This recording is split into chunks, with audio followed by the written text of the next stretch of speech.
Remember, we don't see the rankings until you do as we take a look at this week's college football playoff rankings brought to you by Allstate. Virginia gets in the top 25, and so does three-loss Iowa State. Yeah, Iowa State's going to be important to the Big 12. There's some teams in the Big 12 that are saying, hey, we're still alive, we have a chance. The resume of Iowa State will matter to those teams. Tell you another thing, you got 3 ACC teams in there too.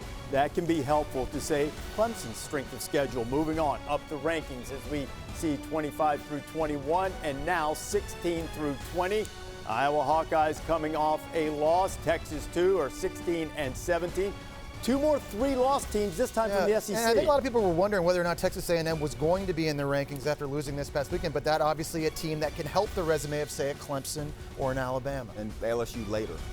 And 2 of their losses were to Clemson and Alabama. So, I mean, come on, let's be honest here. Fair point. And Syracuse almost beat Clemson, and yet another ACC team. People have said maybe Clemson's schedule wasn't as strong as it should have been, and now a lot of ranked teams and potential moments on the schedule. And a problem already for the Pac-12 because there's no Pac-12 teams at the bottom.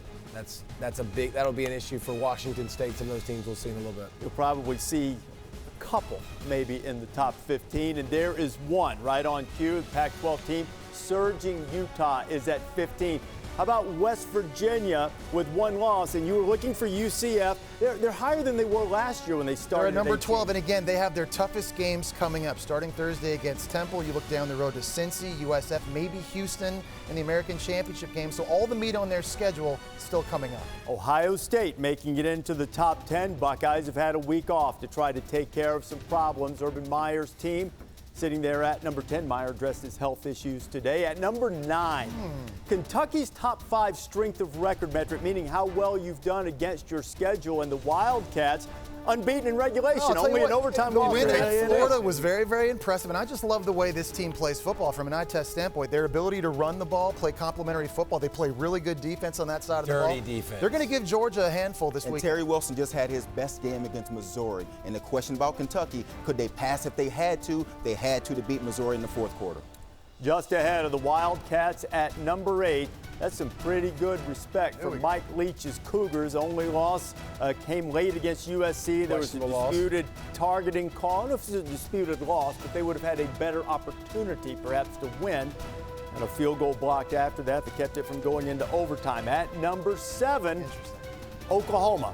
Only loss in the Red River game. But I think the big question with them is what's the marquee win so far for them? Iowa State probably. People still have questions about their defense. Very critical, I think, that West Virginia was number 13. That's a game coming up. Texas also ranked, I think, 17, 18, around that area. Oklahoma needs those teams to keep winning to build their resume later this West Virginia's saying the same thing you're saying. They still have Texas. They still have Oklahoma and could get to the Big 12 championship game. They're saying don't forget about us as we have focused a lot of energy on Oklahoma and just Texas out of the Big 12. West Virginia's still knocking on the door. Last year, Alabama had 59 of the 61 AP votes. They were number 2. This year, they have all 60, and they have the blessing of the committee, at least for week 1. The Crimson Tide start off number 1 in the college football playoff rankings. That hasn't always boded well necessarily in the playoff. Just behind Clemson.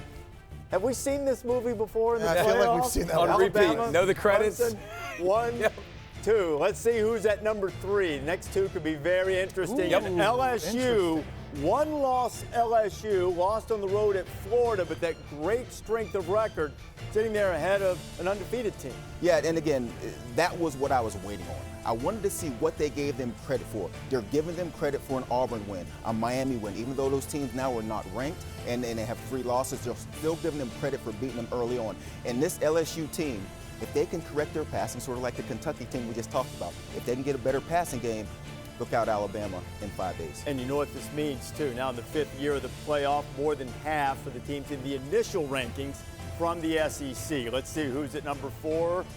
One would assume Notre Dame, and it is. The Fighting Irish, a tough road test coming up against Northwestern, a dangerous Northwestern team on Saturday night. So those are the teams that start in the top 4.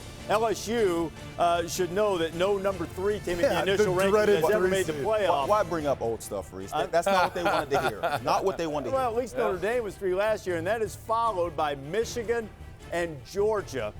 at 5-6 now. So the Wolverines, look, the Wolverines are in great position now. They've got everything in front of them. They have Penn State this weekend. They've got Ohio State at the end, and Georgia too, starting with this weekend against Kentucky. So Kirk, does this top 4 and the top 6 look about the way you anticipated?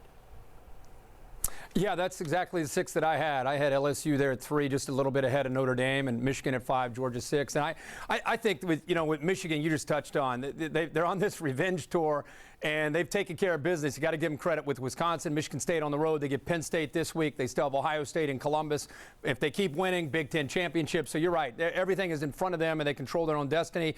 Georgia's got to be careful this week, as we've been talking about with that trip into Kentucky. LSU and Notre Dame, somewhat of a moot point because of the game this Saturday in Baton Rouge. If they lose that game, they will go to the back of the line. If they win that game, it becomes very interesting, because what would they do with Alabama if Alabama were to lose a close game to LSU, as dominant as they have been against lesser opponents? How far down would Alabama potentially lose? So you don't want to just jump to conclusions about any games, especially anytime you got to go into Death Valley. But yeah, this for me, week 1, this pretty much laid out exactly how I thought it would go. And guys, this is all going to change, and correct me if I'm wrong, but you're wrong. In the 4 rankings the last 4 years, 8 of the 16 teams in the initial ranking in the last 4 years of the playoff have lost the first or second game after the initial ranking. So there's going to be a lot of shakeup. So don't get too crazy about this. I think what's interesting about this, though, it talks about eye test, with Alabama being number 1, because Texas A&M is the only ranked team that they've beaten on their schedule. But when you've watched them play, guys, they've just been so dominant. The way they play offense, and Tua's a Heisman front run. They've scored 28 points in the first quarter in 3 games. This, to me, has looked like Nick Saban's best team. So maybe a bit of an indicator in terms of where the committee, how they're prioritizing.